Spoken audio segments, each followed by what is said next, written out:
আমি যুবকদের বইলা যায়, ও যুবক তোদের পায়ে ধরে বলে যায়, কালো মেয়ে বিয়ে কর, কানা মেয়ে বিয়ে কর, বোবা মেয়ে বিয়ে কর, রিক্সা চালক ভ্যান চালকের মেয়ে বিয়ে কর। ওই সুন্দরীর পাগল হোস না, গুণের পাগল হ, রূপের পাগল হোস না। ওই রূপ দেখায়া তোর বাবারে খাইছে, ওই রূপ দেখায়া তোর দাদারে খাইছে, ওই রূপ দেখায়া তোর ভাইরে খাইছে। ওই রূপের কারণে আর চুলায় আগুন পারতে যায় না। ওই রূপের গৌরবে তোর বাড়ির কোনো কাজ করবে না। ওই রূপের গৌরবে তোর সংসারে কোনো কাজ করবে না। ওই রূপের গৌরবে দুনিয়ার মধ্যে জিনাবা বিচার করবে। ওই রূপের গৌরবে তোরে খেয়ে ফেলবে। ওই রূপ বন্ধ করে গুণ আলামে বিয়ে কর, দুনিয়াতে শান্তি পাবি। জোরে জোরে চিল্লায় বলেন ঠিক কিনা? আবার অনেক মাস কুয়া শোনে, মারা শোন, ও মা বিয়ের আগে তোর দাদিরে বল, মারে বল, ওই ছেলেটারে বিয়ে করবো যে ছেলেটা সারাদিন পরে আমার একটু খাবার দিবে, হালাল খাদ্য। ওই ছেলেটা হারাম খায় না, সুদ খায় না, ঘুষ খায় না।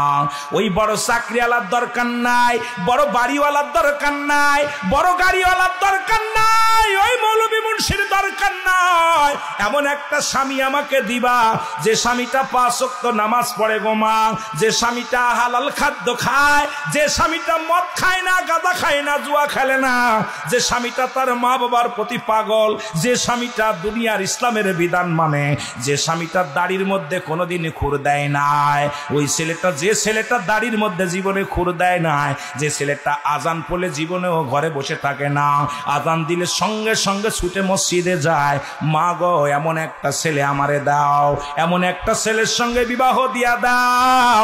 আমি বাড়িওয়ালা চাই না, গাড়িওয়ালা চাই না, আমি একটা হালাল করে ইমানদার বান্দারে চাই। তাকে নিয়ে যদি না খেয়ে থাকি, গাছতলায় থাকি, তবুও জান্নাতের মধ্যে থাকবো। জোরে বলেন ঠিক কিনা? এ মুসলমান শুনে নাও, আমি আপনাদেরকে বইলা যাই, এরা কিয়ামতের ময়দানে অধিকাংশ নামাজি ব্যক্তি, অধিকাংশ ইমাম, অধিকাংশ হাজি গাজী জাহান্নামে যাবে। ছেলে জাহান্নামে যাবে, মেয়ে জাহান্নামে যাবে। মেয়ে ডাকতে বলবে, ফেরেশতা আমাদের একটু চা আছে রে।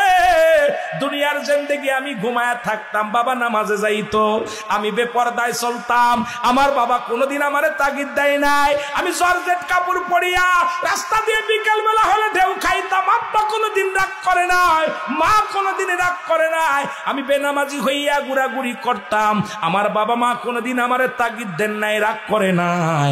আজকে আমি শেষ বেলা জাহান্নামে যাবেও আমার বাপ মারে একটু দেখতে চাই, বাপ মারে সামনে আনা হবে। পিতা মাতার বুকের মধ্যে লাথি মারবে সন্তান, ওই সন্তান এসে ডাকবে, বলে বাবা তুমি হজ করেছো, মক্কা মদিনায় গেছো, তুমি তো একদিনও নামাজের জন্য আমারে তাগিদ দাও নাই, একদিনও তুমি আমারে নামাজের জন্য জোর করে নামাজে নিয়ে যাও নাই, একদিনও নামাজ না পড়লে খানা বন্ধ করে দাও নাই, একদিন আমি খারাপ পথে গেলে তুমি আমারে কোনোদিন রাগ করো নাই। মেয়ে বলবে বাবা কোনোদিন তুমি, আমি জর্জেট পাতলা কাপড় পরিধান করতাম, একদিনও তুমি আমারে বারণ করো নাই। কত সেরাদের সঙ্গে আড্ডা মারতাম, একদিনও তুমি রাগ করো নাই রে বাবা।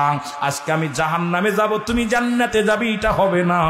এই সঙ্গে বলিয়া বুকের মধ্যে লাথি মেরে দিবে। আরে আল্লাহ রব্বুল আলামিন ডাক দে বলে, মালিক ফেরেশতা ধরে আসা, ওই জাহান সন্তান যেহেতু বাবার বুকের মধ্যে লাথি মারছে, সন্তান যেহেতু মায়ের বুকের মধ্যে লাথি মারছে, ওই হাজি গাজিরে নিয়ে যা, জাহান্নামে নিয়ে যা। মালিক ফেরেশতার ছেলেরা দইরা, হাতখানা দইরা, পায়ের মধ্যে শিকল লাগাইয়া টানতে টানতে জাহান্নামের দিকে নিয়ে যাবে।